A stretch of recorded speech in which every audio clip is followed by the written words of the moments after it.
Hello and welcome to my podcast, Restaurant Talk. I'm your host, Gazwan. Thank you for joining me today. Today's topic is going to be all about training. And I feel like a lot of restaurants and bars don't really do it to the extent that they should. A lot of the chain restaurants do a very good job with training, to be honest with you. I think a lot of the smaller restaurants and mom and pops or even some of the regular restaurants don't take it to the level that they should. I think a lot of the training should be, put on paper, whether it's going to be a server, a bartender, a host, manager, anybody who is going to be training should have some kind of paperwork and documentation to go over all of your steps of service, your ingredients that are in the food, or anything that needs to be ingredients in the drinks that you're making. So also steps of service for anything that needs to happen, from the phone calls to taking orders, taking reservations, anything like that. You should have some kind of training documentation with training manuals for your staff, no matter what position it is. And I think the chain restaurants kind of do it a little bit better. I think we need to do a better job overall. So we're not shortchanging our staff, so they make sure that they get the best training that they can in order to do the job for you as a business owner. So what you should do is make sure that you guys are starting up with some manuals, creating kind of all the recipe ingredients and training cards for your staff. So for example, if you have a hostess, you make sure that you write down all the different steps of service that you want them to go over, from greeting guests at the door, when they come and when they leave, phone etiquette, what the protocol should be on how they should answer a phone, what they should say, what they shouldn't say. They should know all of your hours of operation, know all of your menus, any kind of specials, any kind of events that are going on in your restaurant, whether you have a happy hour or live music or trivia night or anything to that sort. They should all be informed of that in the manual. And of course, when you guys do pre-shift every day, I hope everybody's doing pre-shift. That's when you can kind of go over what's going on for that particular event for that particular day. So for the hostess, making sure that you got the manual to go over everything that needs to do step by step. They should also know the ingredients, because if they're going to be taking any kind of phone orders for pickups or deliveries, they should know all the ingredients just like a server should, in order to be able to answer questions, not to say, hold on, let me check with the chef or a manager. They should know all of the menu just like servers and bartenders should do, in order to answer any kind of questions for the customers over the phone that are placing orders for pickup or takeout or deliveries. Also, very important, like we said, is phone etiquette, making sure they're answering the phone properly. So sometimes you can put a script together for them, so they can know what to say when they're answering the phone and when they're hanging up. Also, one of my biggest pet peeves is when they answer a phone and they say, can I put you on hold? And they just put them on hold without waiting for an answer from the customer. If the customer is saying, well, no, I can't wait on the phone, then they should either tell them to call back, or try to take their order if they can, or put them on hold for someone else to take the call right away instead of keeping them on a long hold. So those are protocols that you should have for the hostess for picking up phones. If there's any kind of reservations, if they're taking any kind of reservations, if they have the books of reservations, they should know what slots and how many people they should be able to put in, based on if you're doing manual reservations or if you're doing anything like personal reservations inside, whether it's Open Table or Yelp or any other, Resi or anything like that take reservations in house, as well as directing them to reservations online if you guys do online reservations, and then find out when you need to block it off if you need to shut off the reservations if you're kind of getting booked up. Those are the questions they should be able to answer. And those are kind of the basics for hostess. For servers, very, very important to make sure that you guys are giving them their all the ingredients of all the foods that's in the menu. If you don't, then they're not going to know what's in the menu. They don't know how to answer questions to the customers. So every menu item should have all the ingredients that are in it, just in case someone has any allergies, or if they have any issues with certain items that they don't want it on their dish. They should be able to answer any kind of questions on every single menu item on every dish in your menu, to be able to upsell as well, or making sure that not giving somebody something they can get sick from or have an allergy reaction to it. So making sure all of your menu items are in a booklet, and you give that to the servers when they're training. Not just have them shadow somebody behind another server, which really doesn't always work. So you give them that booklet to study for a couple of days, and then you should have a quiz. And you usually have either a head or lead server, or even a manager or a supervisor can take that test for the server, so you can kind of show them what needs to be done.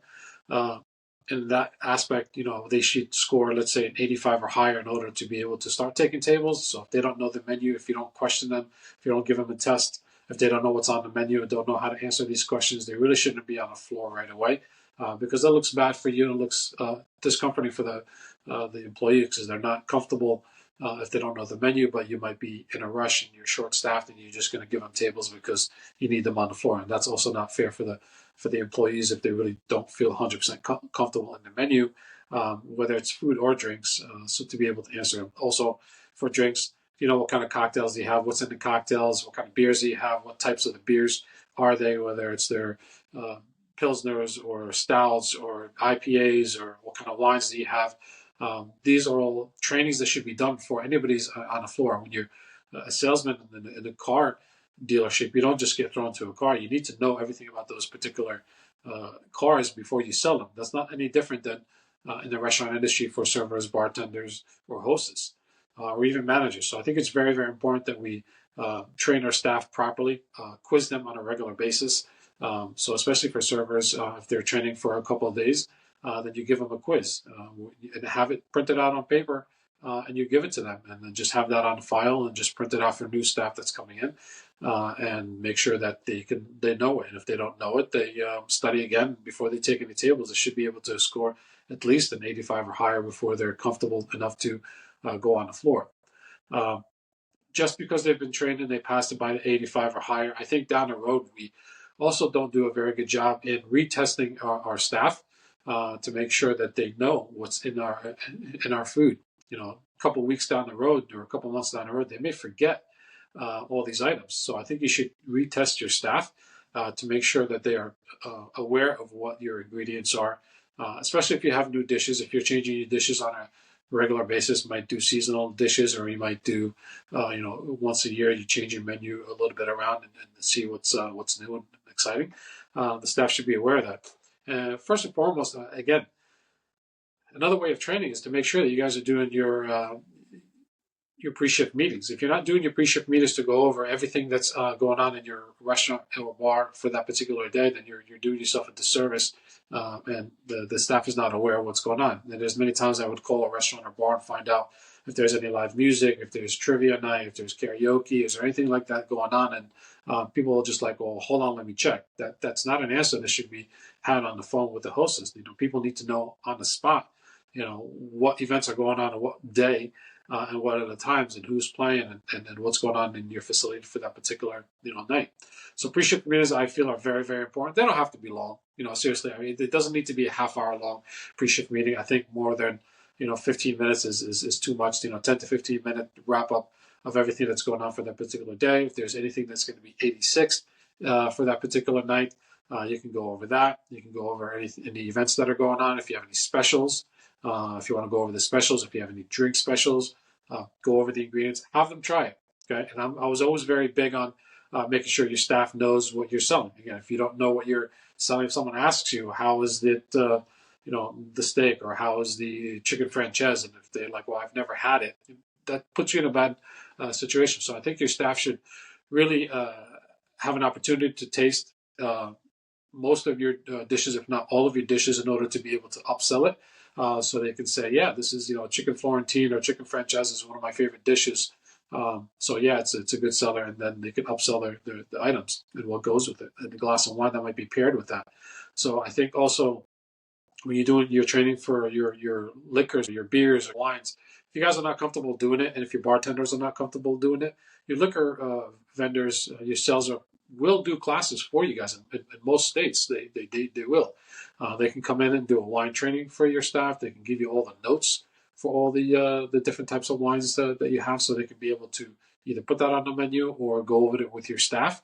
to be able to have some knowledge of the wines, have knowledge of the beers, and also try the beers, making sure that your staff is obviously of legal age to try the wines or the liquors or the beers in order to be able to sell it.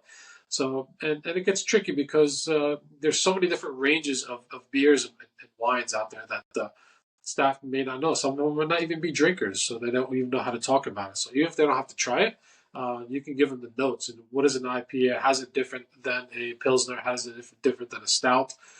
So I think that way, if you kind of give them the notes and if they can try it, they make their own notes and they make their own decisions on what's a better IPA than this one or what's a better, Pilsner. So I think it's very important to also, give them the notes and also test them on that. So give them tests on the beers, the wines, the liquors, the food items, and then retest them down the road. Say, hey, look, here's the quiz. Give it to them, 6 months down the road or 3 months down the road, and see how they score. If they score a good grade, then they're doing well. And also maybe sit back and watch your staff, how they greet the table, the questions that the customers ask, are they answering them correctly? In regards to what are the ingredients in those dishes, or if someone says, well, I can't have this, or can I substitute this for that? Is there a charge for it? They may or may not be. So these are the questions that you need to make sure that your staff can answer on the fly, so they're not wasting time going back and forth to the kitchen in order to be able to say, yeah, well, there's no charge. I can swap, coleslaw for baked potato or something like that, or whatever. So then that way you're not wasting time. Turning tables over is very, very important. So you can make more money per table. So the less time they're at the table going back and forth into the kitchen and asking the chef or the manager questions, the faster you're going to turn these tables over. And the customer sees that. When the customer sees that you're knowledgeable in your menu items and you're comfortable, it's easy to upsell. So that way you can ask them, would you like a Cabernet with your steak tonight? They'll be very surprised. They'll like that. And then one glass leads to another, and then you just sold yourself 2 or 3 glasses of wine just by making a suggestion. So I was always very, very big on, hiring or even training my staff to be more of salespeople than order takers. Like I said, an order taker, anybody can come into your restaurant and just put an order on paper and then put it into the POS system, but that's not what you're looking for. It shouldn't be. So I think by starting off and making sure that your staff is trained properly, retrained, and tested on everything that they have, whether it's the food, liquor, beer, wine, SOPs, same thing, like I said, with the hostesses or even the servers, and making sure they're taking orders properly and answering the phones properly, retraining them, and making sure that you guys are in the right position to make sure your staff is ready to take the tables instead of just being thrown. And I've been in this industry for a long time, and I can't tell you how many times that I've seen servers just being thrown in positions or even bartenders thrown into a position without proper training. Yeah, I get it. Sometimes you're short staffed, but it doesn't mean you can't go back and do some retraining for your staff in order to be able to get them trained and be better servers for themselves and for your restaurant. Like I said, the more they know, the more they're going to be better servers for you. Knowledge is power, So I think the more you train them and the more you help them to get to that next level, the better it is for you guys. And there's less mistakes that goes into the kitchen. There's more comfortability with the staff to be able to take tables and comfortable to pour a glass of wine or do table service wine. There's a lot of servers that are not comfortable opening up a bottle of wine or presenting a bottle of wine to a customer, and how is the procedure to do that. So these are the things that you need to keep retraining. So if you have your staff and you see employees are not comfortable doing tableside wine opening and service, you need to train them on that. That's your responsibility as an owner and a manager to get all of your staff, not just 1 or 2. It needs to be all of your staff to be comfortable in wine service, so they're able to make the right decisions and less mistakes. Obviously, the more mistakes that happen, the more we have to pay for those, and voids and comps, and going to the table and apologizing to the customers for missing something, or the server wasn't aware of that particular dish, and it saves you time and headache and less negative reviews. As you all know, we all hate those reviews when they're negative, but if you ever get those, please make sure that you guys are replying to them ASAP with, sorry about your service or the issues or anything that you had. We had a new server or whatever the excuse may be, please invite them back. So I think that's all I have right now in regards to the training. I think it needs to be done a whole lot better. And I think we're on the right track, especially nowadays. It's harder to get staff in. So we make to make sure that we're training them properly to do the right job that they need in the industry for you guys. Okay. If you like this episode, please subscribe and follow us. And for more episodes, we'll try to get some episodes out hopefully every week. And if you have any things that you guys want to learn about, please put them in the comments. But for now, thank you very much. Please subscribe. Talk to you guys soon. Take care.